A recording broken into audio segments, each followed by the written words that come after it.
Je vais tout juste dire pourquoi j'ai écrit cet ouvrage. Abdoulaye Dabo a tout dit, mais je crois que ça peut aussi sortir de la bouche de l'intéressé.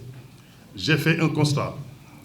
D'abord, j'ai vu qu'il y a des professionnels de l'archivage et de la documentation qui ont écrit sur les gouvernements du Sénégal de 1957 à 2000.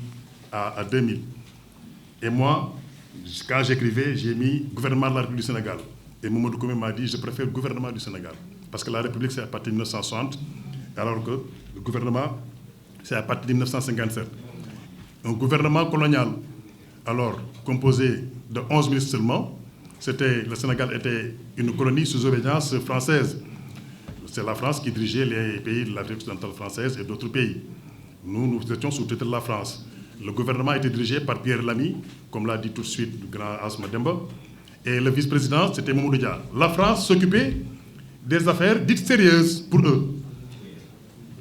Les affaires étrangères, il n'y avait pas de ministre des Affaires étrangères. Les finances, la défense, la justice. Et il restait les autres ministères au Sénégalais. Donc, il a eu ce gouvernement jusqu'en 1960. Ensuite, il y en a eu jusqu'en 2023.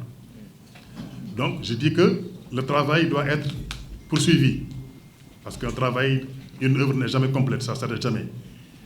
Tu fais ta partie, tu laisses aux autres le soin de continuer. Vous êtes là, jeunes confrères, l'ouvrage est là, ça ne m'appartient pas. Il n'y a pas de plagiat, il n'y a rien. Dès aujourd'hui, faites-en votre propre affaire. Continuez le travail de recherche, parce que moi, je ne peux pas tout continuer à faire le travail. Il y en a qui ont fait.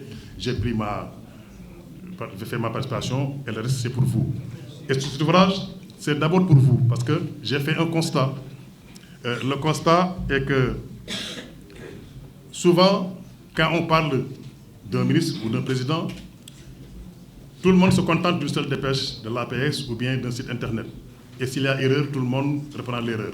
Et souvent, ils sont peu connus ou inconnus.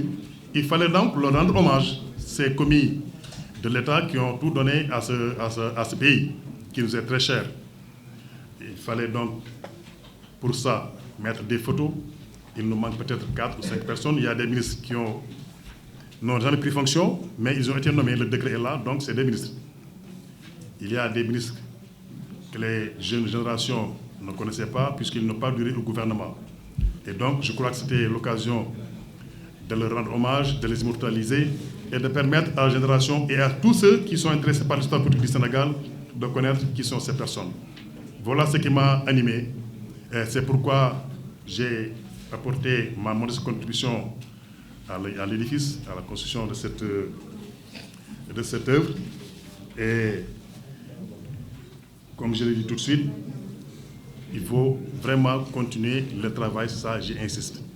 Et c'est pour moi aussi l'occasion de demander aussi à mes jeunes confrères, en ces moments de tension, vraiment de bien faire attention, d'être à équidistance de tout ce qui se passe, de rendre compte fidèlement, de ne pas attiser le feu, d'éviter de tomber dans le piège de ceux qui sont animés par des intentions malsaines. Et cet ouvrage peut nous servir de référence, parce que vous y verrez le parcours vraiment d'hommes et de femmes qui sont des références dans ce pays. Mais malheureusement, on ne les connaît pas.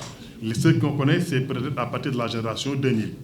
Parce que depuis lors, ça fait 23 ans, mais il y en a ceux qui étaient là bien avant. Ils ont beaucoup fait.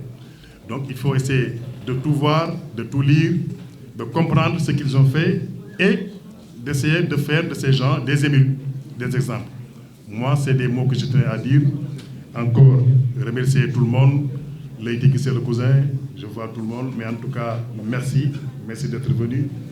Je crois que M. Koumé, Mamadou, je vais en Wolof, d'accord. Bon,